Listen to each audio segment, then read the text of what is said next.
Good morning, everybody. Have you had a wonderful morning already here? At RP, we had so much fun this morning, and I hope you have been having fun too. And it is an interesting journey in your family tree. Some good points, some bad points probably, but every family has them. And so this morning, I am really excited about being able to speak on the story of Ruth. It is one of my favorite stories in the Bible.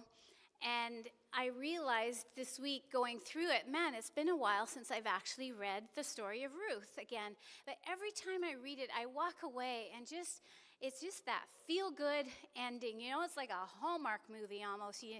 Everyone lives happily ever after, right? Maybe. But what it is, it's just a really, really great story. But I want to ask a question first. Who is the story about? Who is the star of the story, the main character?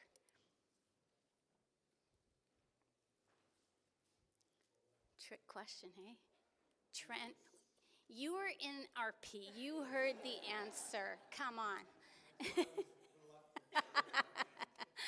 It's about Jesus. It's a story of God. And yes, Ruth and Naomi and Boaz are three people that we're going to look at this morning who are a major part of God's story.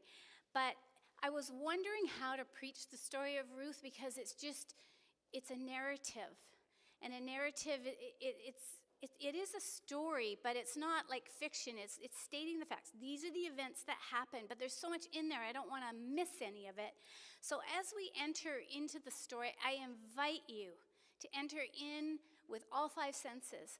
I want you to listen, and as you're working on your study guides this week, enter in like you're reading a really good novel. Use your imagination. Picture who the people are, what they looked like. Picture the towns they were in, like you do when you read a novel. But as you're reading, I want you to pay attention.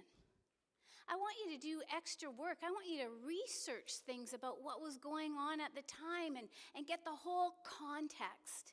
But as we walk through the little bit that we can get to today, as we walk through it, we're looking for three things, three questions I want to put out there on the table. What is God up to? Where do you see his hand at work? And what is God trying to accomplish? So in the story of Ruth, what is God up to? Where do you see his hand at work? And what is God trying to accomplish? Quick overview. The story of Ruth, she is a widow. She is a Moabite. She is not part of God's family, the Israelites. She emigrates from Moab to Bethlehem with her Israelite mother-in-law Naomi, who is also a widow. I just want to stop there for a moment. They're both widows. Enter into that, especially if you're a mom. First of all, Naomi lost her husband, and then she lost two sons. And Ruth lost her husband. This is devastating. And often we just read scripture and we read the facts and the events that occur, and we gloss over the extreme pain that these women were probably in. They moved to Bethlehem. Ruth starts working in the field that belonged to Boaz, and she's cleaning up leftover grain, trying to get food for them. And Boaz befriends her. He had heard of her faith and her kindness to Naomi, who is also a relative of his. And at Naomi's suggestion, Ruth lets Boaz know she's interested in him and hopes he would be willing to marry her. And then Boaz undertakes all the legal procedures necessary to marry Ruth and protect the family property rights of Naomi's late husband. And then Ruth and Boaz have their first son, Obed, which is of great consolation to Naomi. And we know that Obed's grandson turned out to be King David. There, the facts, the overview. But man, there's so much more. These three people, Naomi, Ruth, and Boaz. Ruth is the connecting factor in all the relationships. And so right now, we're just going to zero in on the relationship between Ruth and Naomi. Like I said, they were both widows, and Naomi lost her boys. They had suffered great loss. This was devastating, especially for women back in those days. They are destitute without their husbands. And Naomi's living in this foreign land, and all she can think of is, I just need to get back home to Bethlehem. But Ruth and Naomi had this very close relationship. And I understand that part. I had such a close relationship with my mother-in-law. We lost her very early. But man, when you marry into a family and you get along with the parents and they treat you well, it is such a gift. And so Naomi is worried about finances. She's grieving the loss of her sons and her husband. And she's got these 2 daughter-in-laws to look after, and she doesn't know what to do. And so she decides, I'm going back to Bethlehem. Now remember, every time I'm preaching on the Old Testament, I'm saying you see Jesus all through the Old Testament in every story. So they're going to Bethlehem. That's where Naomi is from. So pay attention to that. And she is really, really despairing. And yet, even in her deepest sorrow and her bitterness, she remains faithful to God. And she just didn't know what else to do but go back home and reconnect with her relatives there. Her husband still owned property there. And so maybe in her depression and her desolation, at least she would still have a home. She wanted to go alone. She did not want her daughter-in-laws to come with her because she's got nothing left to give them. She's too old to have any more children and give them husbands. She's unmarried. She has no money. She just, stay here. Stay in Moab and find another man and marry them and have children and live your life. Don't worry about me. And so one of the daughter-in-laws did stay, but Ruth, no, she wanted to come and be with Naomi. Now Ruth was also a widow, also in deep pain, with very little hope. But she saw something in Naomi and she wanted to stay and support her. Now being a Moabite and going back to Bethlehem, she's going to be a foreigner in that country, and yet she didn't care. She loved her mother-in-law so much, she just wanted to be with her. And as the story unfolds, we see that Ruth was a hard worker.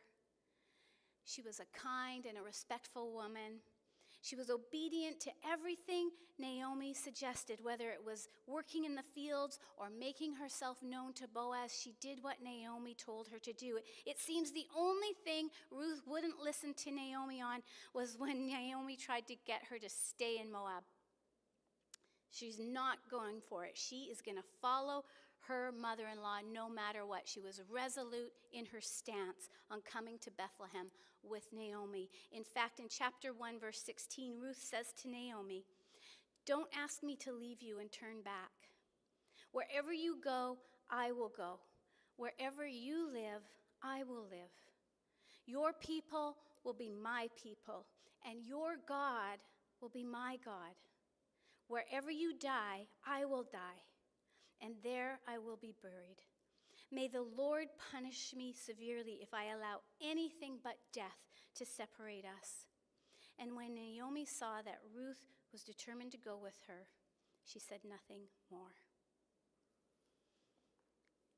On June 20th, 1953, my parents got married. And in their wedding ceremony, those were the verses that they said to each other in their vows. I will go where you go. Your people will be my people. Your God will be my God. I will be buried with you. Nothing but death can separate us. And I look at this story of Ruth and the story of my parents, and I was just blown away early this morning, thinking about my parents' marriage. They were married for 66 years. The last 5 or 6 years, my dad didn't know he knew this woman. He knew he loved her, but he didn't know who she was. But they lived their life out. That's the beauty of marriage. When you enter into a committed relationship like that, you're not like, let's see how it goes. It's like, I'm committed to you. I want to build a life with you. I don't know how life is going to unfold. I don't know what is 20 years or 5 years ahead, but I am with you in this. And that's what my parents said to each other, and they went through thick and thin together. But further than that, my mom's family rescued my dad. And we're going to learn about a kinsman redeemer later on in this, but they were basically my dad's kinsman redeemer. My dad ended up being the minister and becoming a pastor, but my mom's family saved him because he grew up in a horrific household where his dad was a drunk who beat him and his mom and sisters regularly. And he entered into my mom's family, and the Barry clan is this massive family from the Maritimes. There's probably 200 of us that meet if we do a big family reunion. And out of that 200 people, probably 50% of the people have gone into some form of ministry in their life, whether a pastor, a worship leader, an artist, a teacher, a missionary. They're serving in some capacity in ministry.